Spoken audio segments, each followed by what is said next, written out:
रहमानिर्रहीम। अस्सलाम वालेकुम रहमतुल्लाहि व बरकातहू। Welcome back our YouTube channel Hasil Ilm. आप देख रहे हैं हमारा यूट्यूब चैनल हासिल इल्म। 9th class science and technology हिस्सा अव्वल का ब्रिज कोर्स एक्टिविटी नंबर 7। तो इस एक्टिविटी के अंदर हम जो है बहुत कुछ सीखने वाले हैं। इस वीडियो को आखिर तक देखिए, लाइक करें, सब्सक्राइब करें और शेयर ज़रूर कर दें। चलिए तो शुरू करते हैं। आइए समझें, इस एक्टिविटी के अंदर हम जौहर की साख समझते हैं।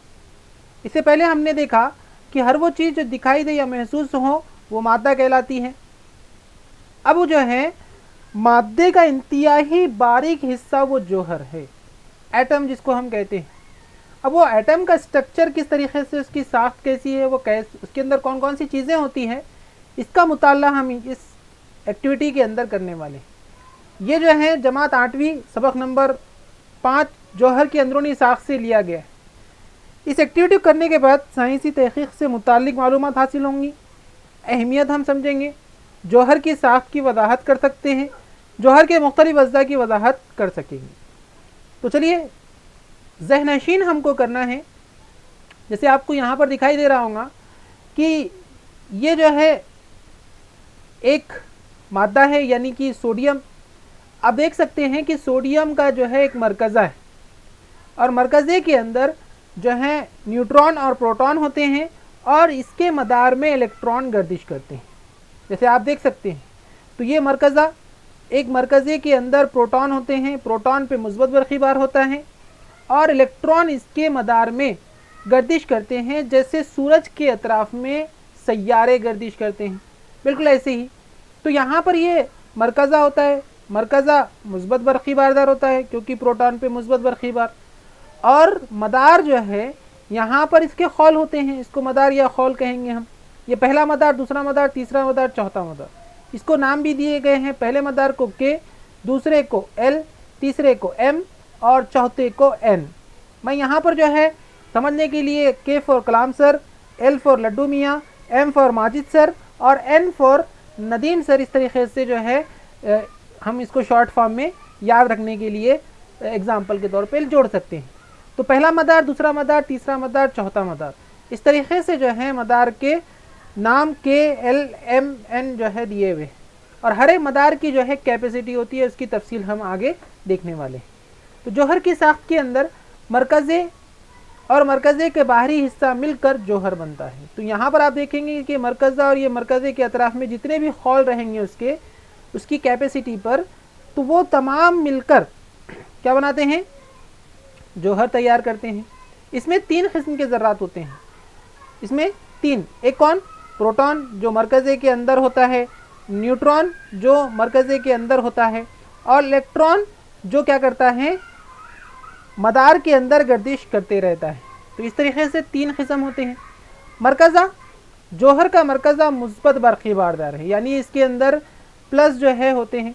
जौहर की तकरीबन तमाम कमियत इसके मरकज़े में मरकूज़ होती है। मरकज़े में 2 किस्म के जौहरी ज़र्रात होते हैं, मजमूई तौर पर उन्हें न्यूक्लियन कहते हैं।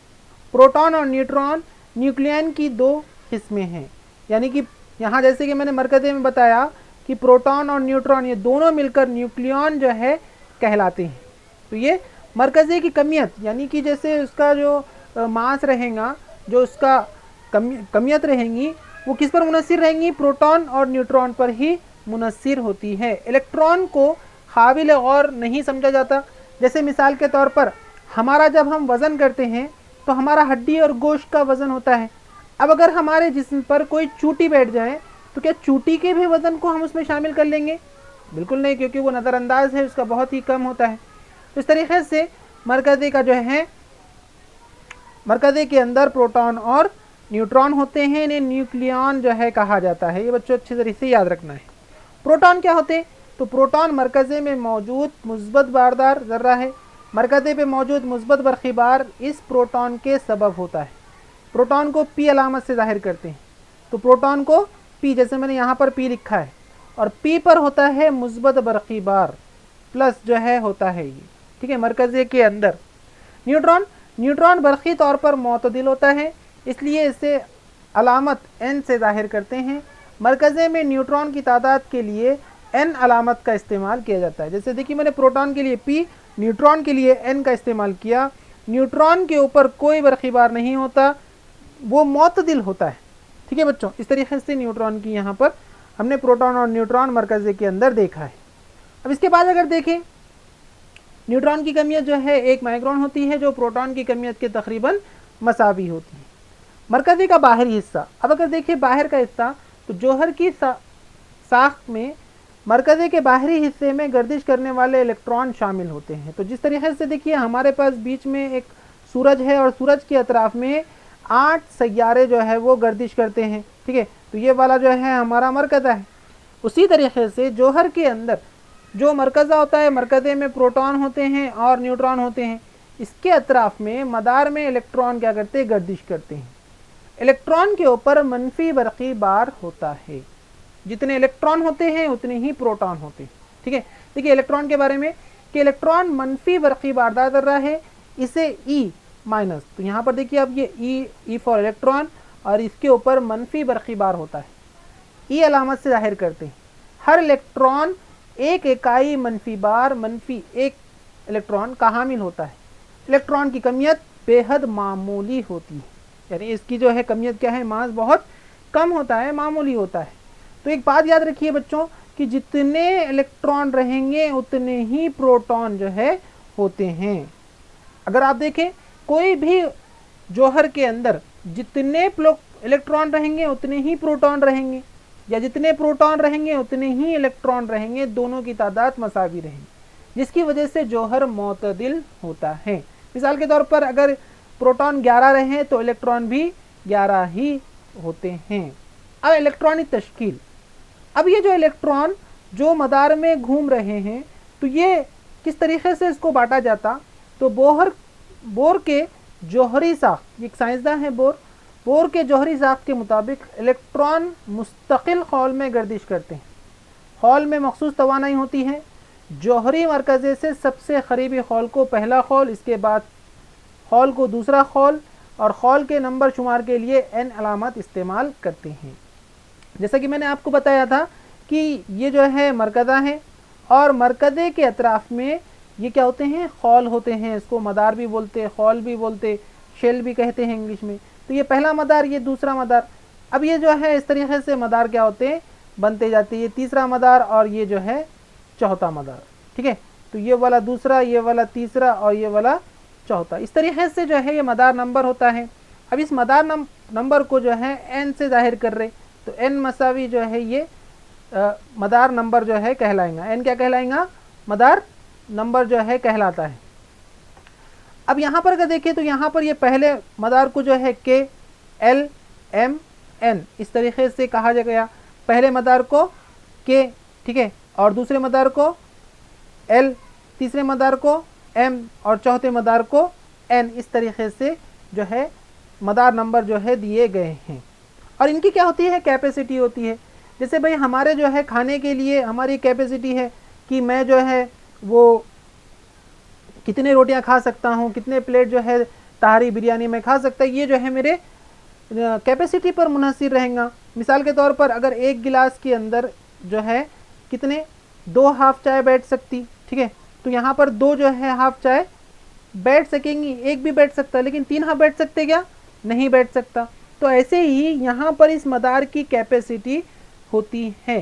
ठीक है, वो कैसे होती, कैसे मालूम करते हैं हम जो है देखने वाले। तो हासिल शुदा इलेक्ट्रॉन की तादाद हो सकती है, इसकी कीमत में इजाफा होने से इस खौल में इलेक्ट्रॉन की तवानाई में भी इजाफा होता है। तो यहाँ पर जो खौल की ताकत मालूम करने का ज़ाब्ता है वो 2n की दूसरी है। क्या है बच्चों, 2n की दूसरी। इस ज़ाब्ते से हम जो है क्या कर सकते हैं, कोई भी मदार में कितने इलेक्ट्रॉन बैठ सकते हैं इसकी कैपेसिटी मालूम कर सकते हैं। मिसाल के तौर पर n यहाँ पर अगर हम 1 रखते हैं, पहले मदार में कितने, तो 2 ज़रब n की जगह पर 1 आएगा, तो 1 का मुरब्बा, 1 का मुरब्बा 1, 1 दूनी 2, यानी 2 जो है इलेक्ट्रॉन पहले मदार में ये बैठ सकते हैं।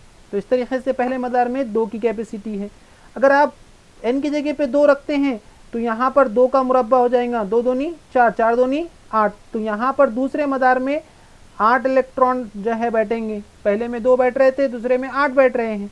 तो इस तरीके से क्या होता है, हर मदार का जो है मालूम कर सकते हैं। यहाँ पर अगर 3 रखते हैं तो देखिए 2 ज़रब, ठीक है, कौस में 3 का मुरब्बा, 3 तिया 9, 9 दूनी 18, यानी तीसरे मदार में जो है 18 इलेक्ट्रॉन बैठेंगे। उसी तरीके से चौथे मदार में अगर देखें तो 2 ज़रब 4 का मुरब्बा, तो 4 का मुरब्बा कितना होता है 16, 16 दूनी 32, तो यानी चौथे मदार में 32 इलेक्ट्रॉन जो है ये बैठते हैं। ये इसकी कैपेसिटी कहलाती है। आया बच्चों समझ में? चलिए हम जो है अब प्रैक्टिस करते हैं, मश्क करते हैं। इलेक्ट्रॉन, प्रोटॉन और न्यूट्रॉन जौहर में मौजूद डैश हैं, तो इसको हम क्या कहेंगे? न्यूक्लियॉन जो है कहते हैं। दूसरा जो है इलेक्ट्रॉन पर मनफी बरखी पार पाया जाता है। मुनासिब जुड़ियाँ लगाइए, ये सवाल आपके सामने है, जिसमें ग्रुप अलिफ और ग्रुप बे जो है दिया गया है। प्रोटॉन, तो बताओ बच्चों प्रोटॉन पर कौन सा बरखी बार होता है? मनफी बरखी बार, मोतदिल या मुस्बत बरखी बार? तो यहाँ इसका जवाब रहेगा प्रोटॉन पर मुस्बत बरखी बार होता है। इलेक्ट्रॉन पर कौन सा बरखी बार होता? तो इलेक्ट्रॉन पर मनफी बरखी बार होता है, जबकि न्यूट्रॉन मोतदिल होता है। तो इस तरीके से ये जो है जवाब आज इसके आपको समझ में आ चुके होंगे। नेक्स्ट अगर देखें तो अगला सवाल, दर्ज झेल अनासिर की इलेक्ट्रॉनिक तश्कील और गिरफ्त लिखिए। तो यहाँ देखिए बच्चों सोडियम Na, ये Na जो है ये अलामत है, ठीक है, सोडियम की। अब यहाँ पर जब भी आप अलामत लिखेंगे तो पहला हुर्फ कैपिटल आता है, दूसरा स्मॉल आता है। और यहाँ पर ये जौहरी अदद 11, जौहरी अदद मतलब इस सोडियम के पास कितने इलेक्ट्रॉन हैं। तो ये जौहरी अदद क्या कहलाता? इलेक्ट्रॉन की या प्रोटॉन की तादाद। अब कितने हैं? 11। अब इस 11 इलेक्ट्रॉन को हम बांटेंगे पहले मदार, दूसरे मदार, तीसरे मदार के अंदर। तो पहले मदार के अंदर 2 इलेक्ट्रॉन आएंगे, क्योंकि इसकी कैपेसिटी 2 की है। जैसे हमारे पास K, L, M और N, इस तरीके से जो है मदार के नाम थे, हमने जो है इसकी तफसील देखी थी। K क्या है? ये पहला मदार है, L ये दूसरा मदार है, M ये तीसरा मदार है और ये N ये चौथा मदार है। पहले मदार की कैपेसिटी होती है 2 की, दूसरे मदार की होती है 8 की, तीसरे मदार की कैपेसिटी होती है 18 की और चौथे मदार की होती है 32 की। तो पहले मदार में 2 इलेक्ट्रॉन चले जाएंगे, कॉमा देंगे हम, उसके बाद दूसरे मदार में देखेंगे कि 8 बैठते हैं, तो यहाँ पर 8 हमने लिख दिया दूसरे मदार में, ये K ये L। अब बचे इसके पास कितने? एक ही, क्योंकि 2 और 8 10 हो गए और ये 11। तो एक आखिरी मदार में यानी M मदार के अंदर, जबकि उसकी कैपेसिटी 18 की है, लेकिन उसके पास है ही 1 रुपया, एक ही इलेक्ट्रॉन, तो वो एक ही इलेक्ट्रॉन इसमें बैठेगा। तो इलेक्ट्रॉनिक तश्कील बच्चों, इलेक्ट्रॉनिक तश्कील क्या हो जाएंगी किसकी? सोडियम की 2,8,1। इस तरीके से ये इलेक्ट्रॉनिक तश्कील हो जाती है। अब इसकी गिरफ्त देखेंगे तो जो आखिरी मदार में इलेक्ट्रॉन कीमियाई तामुल के अंदर लेन देन करता है, या तो लेता है या तो देता है, वो इलेक्ट्रॉन को जो है गिरफ्त के तौर पर माना जाएगा। यहाँ पर ये एक इलेक्ट्रॉन क्या करता? दे देता है किसी को, इसलिए इसकी गिरफ्त 1 रहेगी। अब यहाँ पर अगर आप देखेंगे क्लोरीन का, अब हम क्लोरीन का करते हैं। क्लोरीन के पास 17 इलेक्ट्रॉन हैं, तो पहले मदार में कितना आएगा? 2 आएगा, दूसरे में 8 आएगा, 10 हो गए, और आखिर मदार में 7 इलेक्ट्रॉन आएंगे, क्योंकि तीसरे मदार की कैपेसिटी 18 है, लेकिन इसके पास टोटल जो है 17 थे, जिसमें से 2 और 8 पहले मदार दूसरे मदार में 10 जो है इलेक्ट्रॉन हो चुके हैं। तीसरे मदार में बाकी बच्चे 7 इलेक्ट्रॉन आ जाएंगे। अब इसको अपना मदार मुकम्मल करने के लिए 1 की ज़रूरत पड़ती है, क्योंकि जब ये 1 ले लेगा तो ये ऑक्टेन 8 मसमन हालत जो है मुकम्मल कर लेता है, और ये क्या हो जाएगा? इसका पेट भर जाएगा। तो 1 इलेक्ट्रॉन की इसको ज़रूरत है, तो 1 इलेक्ट्रॉन ये किसी से भी ले लेता है, तो इसकी गिरफ्त भी 1 ही कहलाती है। तो यहाँ पर आप गिरफ्त 1 लिखेंगे। एक बात समझ में। अब यहाँ पर तीसरा देखिए मैग्नीशियम Mg, देखिए आप यहाँ पर M भी कैपिटल आया है और G स्मॉल आया है। इस तरीके से मैग्नीशियम को Mg से अलामत से जाहिर करते हैं। इसके पास कितने इलेक्ट्रॉन है बच्चों? 12। अब आप इसको आसानी से बना सकते हैं, कमेंट बॉक्स में ज़रा कमेंट कर दीजिए इसकी इलेक्ट्रॉनिक तश्कील। वेरी गुड, बहुत अच्छे। चलिए, क्या आपने इस तरीके से इलेक्ट्रॉनिक तश्कील लिखी? 2, 8, 2, 2 और 8 10, 10 और 2 12, यानी पहले मदार में 2, दूसरे में 8, तीसरे में 2, तो इसकी जो है ये 2 इलेक्ट्रॉन क्या करता है, इन्हें दे देता है, तो इसकी गिरफ्त रहेंगी 2। इस तरीके से हमने इलेक्ट्रॉनिक तश्कील और गिरफ्त को लिख लिया है। आइए आपके सामने एक शक्ल दी हुई है, इसको आपको नाम देना है। जैसे कि यहाँ पर आप देख रहे हैं कि अंदर जो है एक नियॉन का जौहर और मरकज़ा हमको दिख रहा, और उसके बाद इसके जो है अतराफ में मदार है, मदार के अंदर इलेक्ट्रॉन गर्दिश कर रहे हैं। तो हम इसको यूँ लिखेंगे कि यहाँ पर जो है इसको हम मरकज़ा लिखेंगे, ठीक है, ये वाला मरकज़ा कहलाएगा। इस तरीके से आप इसको मरकज़ा लिख लीजिए, जैसा मैंने आपको एक मिसाल के ज़रिए समझाया था। उसके बाद जो है जो यहाँ पर मदार है तो आप इसको मदार लिख लीजिए, और इसके अंदर जो इलेक्ट्रॉन है वो इलेक्ट्रॉन आप इस तरीके से लिख सकते हैं, ठीक है, इस तरीके से इलेक्ट्रॉन आप इसमें लिखेंगे। नेक्स्ट सवाल आपके सामने, एक जदोल आपको मुकम्मल करनी है, जेल की जदोल को मुनासिब अल्फाज से मुकम्मल आपको करना है। यहाँ हॉल नंबर दिया हुआ है, हॉल का नाम दिया हुआ है, इलेक्ट्रॉन की तादाद दी हुई। हॉल का नंबर है 1, हॉल का नाम है K। अब इलेक्ट्रॉन की तादाद, तो बच्चों बहुत इजी है इसका मेथड, आपको एक ज़ाब्ते से जो है ये करना है 2n की दूसरी, 2n की दूसरी। अब n क्या है, तो ये n हॉल का नंबर है, तो यहाँ पर आप हॉल का नंबर n रखिए। अब यहाँ पर आपको मालूम कितना करना है, 1 का, तो 2 ज़रब n की जगह पे कितना रखेंगे, 1 रखेंगे, तो 1 का मुरब्बा 1 दूनी 2, सॉरी 1 दूनी 1 ही होता है ना, 1 दूनी 1 का मुरब्बा 1 ही होता है, 1 दूनी 2, तो यहाँ पर इलेक्ट्रॉन की तादाद कितनी आ जाएंगी, 2। यानी पहले मदार में के हॉल के अंदर जो है इलेक्ट्रॉन की तादाद 2 होती है। अब दूसरे हॉल के अंदर जो है इलेक्ट्रॉन 8 बैठते, हमने ये ज़ाब्ते से भी मालूम कर सकते हैं, लेकिन इसमें यहाँ नाम पूछ रहा, तो के बाद कौन आता, लड्डू मियाँ, एल से जाहिर करेंगे इसको। अब बताइए एम, तो एम कौन सा हॉल है, ये यहाँ पर आप तीसरा हॉल कहेंगे, और इसमें जो है आपको मालूम करना है कि 2 ज़रब n की जगह पे कितना रखेंगे, 3 रखेंगे, 3 का मुरब्बा 3 तिया 9, 9 दूनी 18, तो इस तरीके से 18 इलेक्ट्रॉन जो है तीसरे हॉल के अंदर बैठेंगे। हॉल का नंबर दिया गया है 4, इलेक्ट्रॉन की तादाद 32, और हॉल का नाम यहाँ पर n हम लिख सकते हैं, बोल सकते हैं। उम्मीद है आपको ये समझ में आ चुका होगा। थैंक यू, बहुत बहुत शुक्रिया, जज़ाकल्लाह खैर। इस तरीके से हमने जो है हमारी एक्टिविटी मुकम्मल की। कैसा लगा आपको वीडियो पसंद आया तो लाइक करें, कमेंट्स करें और सब्सक्राइब करें, ताकि आपको ऐसी ही इंफॉर्मेटिव वीडियोस और एजुकेशनल वीडियोस मिलती रहें। नेक्स्ट वीडियो के लिए जो है देखते रहिए हमारा चैनल हासिल इल्म। बहुत बहुत शुक्रिया, जज़ाकल्लाह खैर। मिलते हैं नेक्स्ट वीडियो के साथ, तब तक के लिए अल्लाह हाफिज़।